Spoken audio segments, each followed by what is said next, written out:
Hey gang, so I have a bit of a correction for you here on one of the homework problems that I didn't handle properly in class today, so I wanted to make sure we just get that cleared up. It was on the problem that has, looks like this. There's a charge plus Q here at the center, and then at all points around the plus Q there's a spherical shell, and the shell has two diameters.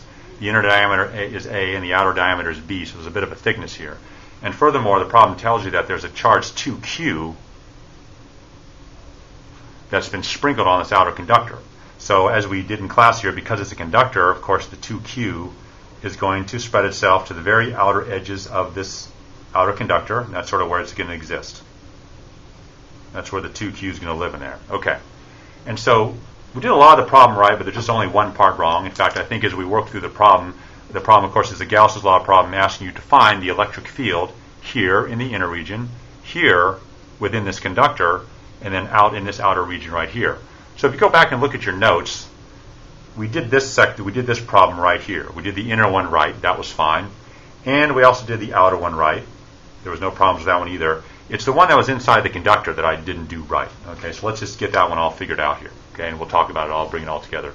So what we'll do is, we need to know the electric field inside the conductor, so of course I know a good step to do to start this problem is to go ahead and draw a Gaussian surface inside the inner conductor, which we did in class. Okay, there was no problems with that. Here's what we didn't do in class. It has to do with induced charges. Do you remember from about the first week of class or so that if we have a charged object like this, a bunch of positive charges on it like that, and we bring it near like an electroscope like this, so here's sort of the electroscope sitting here, and there's some leaves there and that sort of thing. Hopefully you remember the whole electroscope thing. The leaves are going to start to rise. Why? Because this positive charge here induces a bunch of negative charges onto this steel ball here, but there's a bunch of negative charges down here. There's going to be a bunch of positive charges down here, and so of course the leaves will separate. The point is that this is that induction process, whereby we can sort of see evidence of Coulomb's law happening even though there's no contact. The positive charges on this positively charged rod attract negative charges to the top of the metal. So what we forgot to do in class today, or what I forgot to do, was to address that induction process as far as this problem goes. So if you look at the problem the way it exists now, there is a charge plus Q here sitting in the middle of this conductor here. Remember, conductors are sea of electrons. There's a whole bunch of electrons swarming around there ready to move. So what happens? This positive charge induces a bunch of negative charges onto this inner surface right here. A bunch of negative charges are going to come out of that metal. They're going to be attracted. They're going to be attracted to this positive charge that sits here in the middle. They're going to be pulled in like that. And so this is actually the structure. Yes, the 2Q is in there. Yes, this Q is in there. But now there's an induced charge on the inner ring of this inner conductor right here that's pulled onto that inner surface by this positive charge,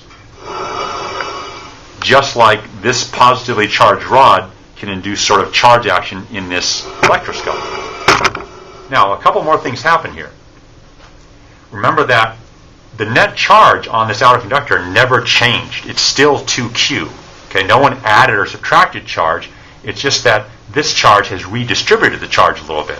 So as you might be thinking, well, look, if this charge induces a bunch of charges on this inner radius right here, does that mean that the equal and opposite charges gets pushed to the outer rim? And the answer to that question is yes. These inner charges, they get pulled onto this inner surface here, will be in the amount of minus Q, all told. The total amount of all these little negative charges that get pulled to this inner part of the conductor is negative Q. So it's sort of an exact equal and opposite. A plus Q will always pull a total of minus Q towards it. So that is definitely true.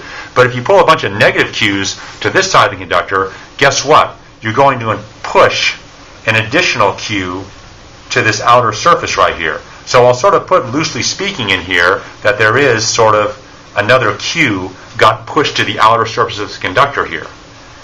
Does that mean that this outer conductor now has a charge of 3Q on it? No, it doesn't. No charge ever came off or on this inner conductor here. So what that means, though, is that the outer surface, if you wanted to know this for sure, just the outer surface here has a net charge of 3Q on it. But just the outer surface. Well, what about the 2Q? What about the fact that no charge ever was added or subtracted from this conductor? Well, it's still consistent because we have a 3Q now on the outer surface and a minus Q on the inner surface. That's still a net charge of 2Q, as the problem stated. So see, there's a couple ways of accounting where your charge goes. Let's just check out the Gauss's law consideration here. Okay, part A of the problem. Wanted to know the electric field in this inner region here. Nothing changes relative to what we did in class. It's still only, this Gaussian surface only encloses a charge of plus Q. Everything stays the same. How about this big outer surface right here? This one right here. How much charge does it enclose? Again, done correctly in class. If I look inside this red circle here, what do I see? We'll account for it two ways. I see the plus 2Q plus the Q, which is 3Q. That's what we said in class, and that's fine. 3Q is the enclosed charge by this big red outer Gaussian surface here. The other way of accounting for it is by addressing specifically these induced surface charges here. What do I have? Inside this big red cylinder, inside this big red sphere here. 3Q on the outside, minus Q on the inside. 3Q minus Q is 2Q, plus another Q is 3Q. So I get the same answer. Whether you interpret it strictly, a 2Q and a Q is 3Q, or I say 3Q on the surface, a minus Q inside is 2Q plus Q. Either way, the enclosed charge by this red ring is just 3Q. And we had the answer right on that in class. The error that I made in class today was on the Gaussian surface that's inside this conducting sphere. If you look in your notes, I did not have these negative charges on the inside of the sphere here. And I just counted the total charge enclosed by this red Gaussian surface right here as nothing other than a plus Q. But now that I know these surface charges here get induced on the surface, the total amount of charge inside of this red ring is minus Q, which is the charge all the way around this ring, plus a plus Q, which is this charge inside, and a minus Q plus a Q is 0. So this Gaussian surface here, this is a result that we did not do right in class today. The enclosed charge by this red Gaussian surface right here, you see what that arrow is pointing to, the enclosed charge is equal to 0. There is no enclosed charge. And it's sort of a fact or something about conductors that there can never be any electric field inside of a conductor. And in this case, Gauss's law will show us here, if enclosed charge is 0, then guess what? Electric field has to be 0 also, because of the way Gauss's law works out. The right-hand side of Gauss's law is going to be a big fat 0, and so the electric field would have to be a 0 also. And so that's the part we did wrong in class. Again, please check your notes and note that Part A was done properly, Part C was done properly, but Part B was done incorrectly because I neglected these surface charges that get induced.